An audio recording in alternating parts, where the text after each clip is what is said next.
Hello everyone, আসসালামু আলাইকুম। Welcome back to my channel.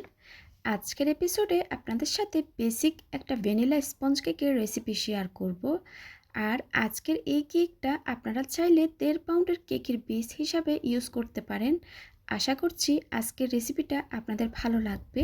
ভালো লাগলে প্লিজ আমার চ্যানেলটা সাবস্ক্রাইব করার জন্য অনুরোধ রইল।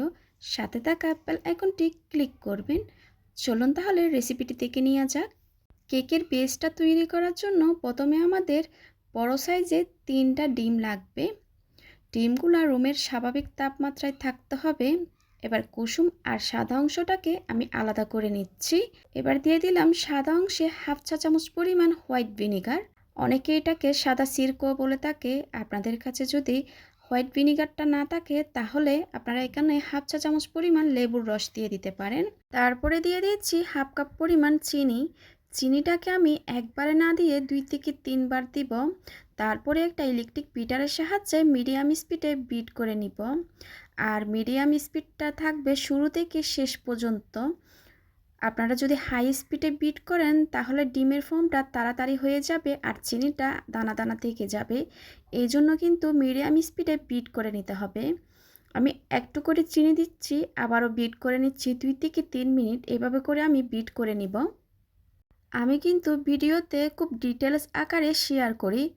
আপনারা যদি কিছু বুঝতে না পারেন তাহলে আপনারা কমেন্ট সেকশনে গিয়ে কমেন্ট করতে পারেন। আর যারা আমার চ্যানেলে নতুন এসেছেন প্লিজ সাবস্ক্রাইব করার জন্য অনুরোধ রইল। এবার সম্পূর্ণ চিনিটুকু দিয়ে আমি আবারও বিট করে নিব 2 থেকে 3 মিনিট বা চিনির দানাটা গলে যাওয়া পর্যন্ত। আপনারা কিন্তু চিনিটা এভাবে 2 থেকে 3 বার করে দিবেন। আর এই পর্যায়ে আমি ওভেনটা 160 ডিগ্রিতে প্রিহিট করে নিচ্ছি 10 মিনিটের জন্য। খুব ভালো মতো চিনিটা গলে যাওয়ার পর বিটারটা সরিয়ে এবার দিয়ে দিলাম কুসুম। আরও দিয়ে দিচ্ছি 2 টেবিল চামচ পরিমাণ রান্নার রেগুলার তেল। 1 চা চামচ পরিমাণ ভ্যানিলা এসেন্স দিয়ে দিচ্ছি।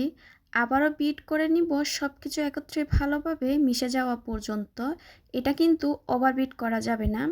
আমি 10 থেকে 15 সেকেন্ড বিট করে বিটারটা সরিয়ে নিব।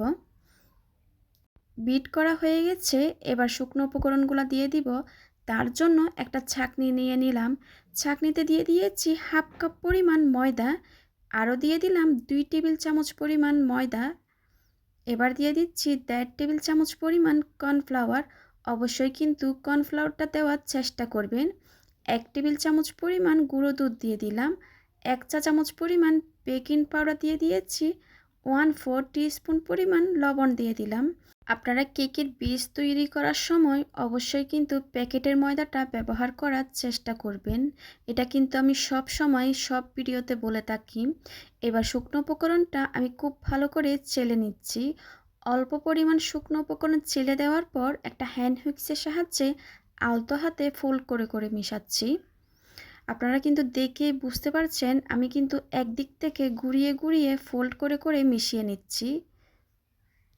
প্রথম ধাপে শুকনো উপকরণটা খুব ভালো মতো মিশে যাওয়ার পর আমি দ্বিতীয় ধাপে শুকনো উপকরণটা দিয়ে দিচ্ছি। আবারও আমি হ্যান্ড হুইক্সের সাহায্যে খুব আলতো হাতে ফোল্ড করে করে মিশাচ্ছি। এটা কিন্তু অবশ্যই তাড়াহুড়া করতে যাবেন না। তাড়াহুড়া করতে গেলে ডিমের ফোমটা বসে যাবে, তখন কেকের বেসটা কিন্তু একদমই ভালো হবে না। শুকনো উপকরণটা খুব ভালো মতো মিশিয়ে গেছে। আমি আপনাদেরকে একটু দেখিয়ে দিচ্ছি কীরকম হয়েছে। একটা স্প্যাচুলার সাহায্যে আমি আরেকটু মিশিয়ে নিচ্ছি, কোনো লাম্পস বা গুটি গুটি দানা আছে কিনা দেখে নিচ্ছি। ব্যাটারের ঘনত্ব কিন্তু এরকম হবে। এবার একটা 7 ইঞ্চ মোল্ডে সম্পূর্ণ ব্যাটারটা ঢেলে নিয়েছি। আমি একটু ট্যাপ করে ওভেনে দিয়ে দিব 25 থেকে 30 মিনিটের জন্য। আপনারা চাইলে এভাবে চুলায়ও বেক করে নিতে পারেন। আমার চ্যানেলে কিন্তু অনেকগুলো কেকের রেসিপি আছে চুলায় কিভাবে কেক তৈরি করবেন, চাইলে সেখান থেকেও দেখে নিতে পারেন। কেকটা হয়ে গেছে, আমি ওভেন থেকে বের করে আপনাদেরকে দেখিয়ে দিচ্ছি কীরকম হয়েছে। কেকটা এখনও গরম আছে। ঠান্ডা হয়ে যাওয়ার পর আমি 2টা ভাগে স্লাইস করে নিয়েছি। আপনারা চাইলে 3টা করতে পারেন। আমি একটু হাতে নিয়ে দেখিয়ে দিচ্ছি কেকটা কতটা সফট হয়েছে। দেখুন, আপনারা দেখেই কিন্তু বুঝতে পারছেন কতটা সফট হয়েছে। আশা করি আমার আজকের রেসিপিটা আপনাদের ভালো লেগেছে। ভালো লাগলে প্লিজ একটা লাইক দিবেন। আজকের মতো বিদায় নিচ্ছি। সবাই খুব ভালো থাকবেন। সবাই সবার জন্য দোয়া করবেন। আল্লাহ হাফেজ।